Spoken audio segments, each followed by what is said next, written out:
Assalamualaikum warahmatullahi wabarakatuh. Selamat datang dalam mata kuliah panahan. Hari ini kita akan membahas tentang latihan atau training dalam panahan. Sebagaimana yang kita tahu, cabang olahraga panahan ini juga menuntut latihan yang tekun, teliti, intensif, kemudian yang memang berkelanjutan. Kenapa? Karena kalau misalkan kita lihat, walaupun tekniknya hanya istilahnya menarik busur gitu ya, tidak ada kelihatan kardiovaskular yang keluar, tapi sebetulnya di dalam panahan ini justru daya tahan tubuh yang memang paling utama diperlukan. Kenapa? Karena dalam pertandingan panahan, setiap kali kita ada nomor pertandingan itu terdiri dari 3 jarak, sedangkan setiap jaraknya terdiri dari 6 rambahan, dan setiap rambahan terdiri dari 6 anak panah. Artinya setiap jarak itu pemanah harus menembak sebanyak 36 anak panah dalam setiap jarak, dan dalam setiap pertandingan bisa dikalikan 3, artinya ada 108 anak panah yang harus dilepaskan satu kali pertandingan. Nah, ini memang membutuhkan waktu yang lumayan cukup lama. Biasanya pertandingan itu mulai dari pagi sampai dengan sore hari.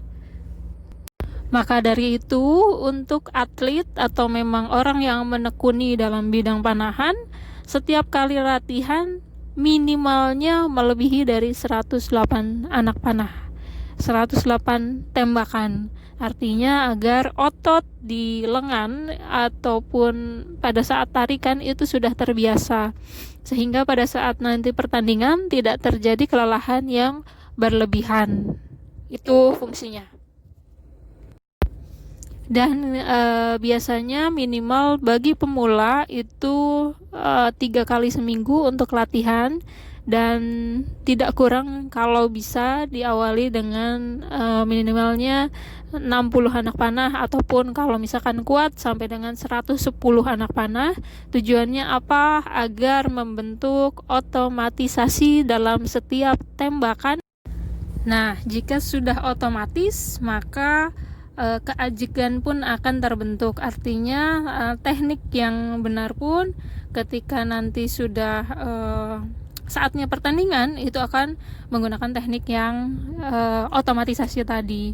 Nah, ini yang tidak kalah penting ketika misalkan teman-teman baru mencoba memanah, kemudian ada saatnya otot kita itu lelah karena memang tidak pernah dilatih otot bagian lengan, itu jangan dipaksakan untuk menembak anak panah. Kenapa? Karena ini akan berakibat fatal. Panahan merupakan salah satu olahraga yang menggunakan benda tajam. Artinya ini memang sangat dipengaruhi oleh faktor lingkungan, safety-nya, keamanannya, karena ini panahan ini dapat melukai sampai dengan menembus ya, terutama ke manusia, hewan gitu. Nah, jangan sampai ketika teman-teman melakukan panahan tidak pada tempat yang safety, karena nanti akan berakibat fatal. Kemudian faktor pelatih ini penting, artinya bagi setiap atlet, karena tanpa pengawasan dan bimbingan seorang pelatih, prestasi tinggi akan sukar bisa dicapai. Seorang pelatih akan lebih mudah melihat kesalahan-kesalahan teknik yang dilakukan oleh pemanah daripada pemanah itu sendiri. Maka memang pemanah ini harus didampingi oleh pelatih yang memang sudah ahli atau di bidangnya. Pelatih di sini teman-teman harus juga melihat bahwa yang pertama tentunya pelatih harus bisa melatih fisik dari atlet, kemudian dapat melatih mentalnya, kemudian tentunya adalah mengetahui peralatan. Jadi memang dalam panahan ini adalah salah satu olahraga individual, maka setiap atlet itu mempunyai busur dan anak panah sendiri.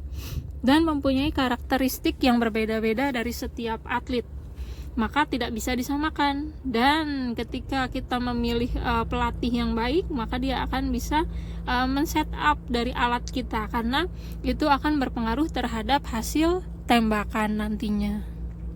Dan untuk pelatih ini kenapa penting? Karena teman-teman ketika nanti ingin menjadi atlet atau menjadi pemanah profesional, teknik yang baik dan benar itu memang menentukan nanti hasil prestasi dari teman-teman. Maka pelatih yang baik, maka dia akan mengetahui bagaimana teknik yang baik dan benar pada saat rilis, pada saat tarikan, otot apa yang bekerja, kemudian bagaimana sikap tubuh, bagaimana stand yang cocok dengan atlet tersebut. Itu memang menentukan hasil dari prestasi panahan. Nah, ini tips dari saya untuk pemula. Biasanya kalau atlet baru ataupun pemula yang ingin mempelajari tentang panahan, biasanya belum mampu menarik busur yang terlalu berat.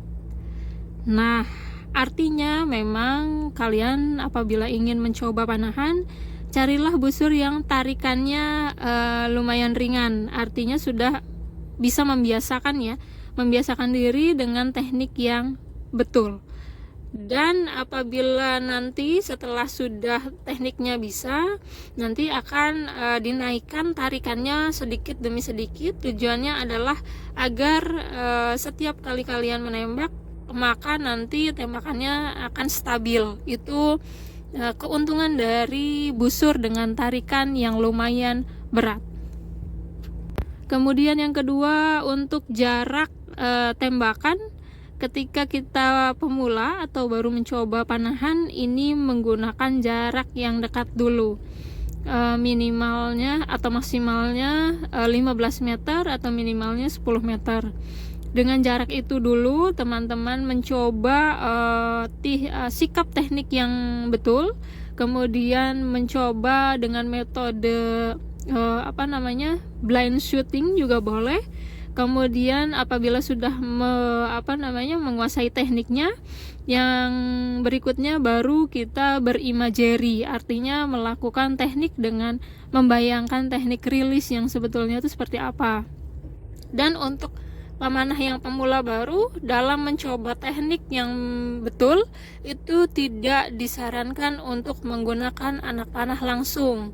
Jadi memang baru tarik busur, lepas busur, tarik busur, lepas busur, dan lepasnya pun bukan lepaskan langsung ya, bukan dihentakkan, tapi dilepaskan secara perlahan, karena kalau dihentakkan nanti akan berpengaruh terhadap busurnya. Itu bisa terjadi aus atau rusak lebih cepat. Kemudian untuk karena panahan ini salah satu olahraga yang memiliki tingkat kejenuhan tinggi, maka teman-teman harus memiliki variasi dalam latihan agar tidak bosan. Nah, sewaktu-waktu kalian boleh juga melakukan scoring untuk menghitung hasil perkenaan panahan. Kemudian dilihat apabila misalkan sesuai dengan target apa yang kalian harus capai, dan apabila kurang dari target apa yang harus dicapai. Biasanya untuk memotivasi, pelatih memberikan reward bagi skor yang melebihi target, dan akan memberikan punishment bagi skor yang kurang dari target.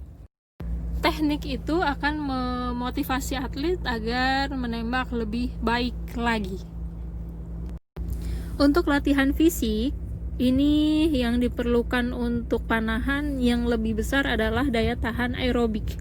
Ini bisa dilatih dengan lari jarak jauh dengan kecepatan yang sedang, denyut nadi sekitar 150 sampai dengan 160 per menit selama 30 menit. Atlet yang mempunyai daya tahan adalah atlet yang fitnessnya tidak bisa dilatih dengan volume atau intensitas yang tinggi, atau bisa dilatih dengan berlatih lama dan memiliki kemampuan untuk pulih dengan waktu yang cepat.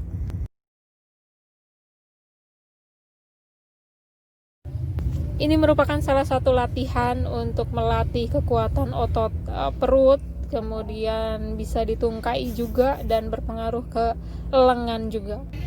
Dan ini adalah salah satu teknik latihan apabila untuk menahan bagian yang memang dominan untuk menahan busur. Biasanya lengan kanan ataupun lengan yang sebelah. Lakukan diawali dengan dimulai dari 30 detik, kemudian bertahap sampai dengan 1 menit dan selanjutnya. Terima kasih, sekian untuk materi hari ini. Mudah-mudahan bermanfaat. Sehat selalu untuk semua. Wassalamualaikum warahmatullahi wabarakatuh.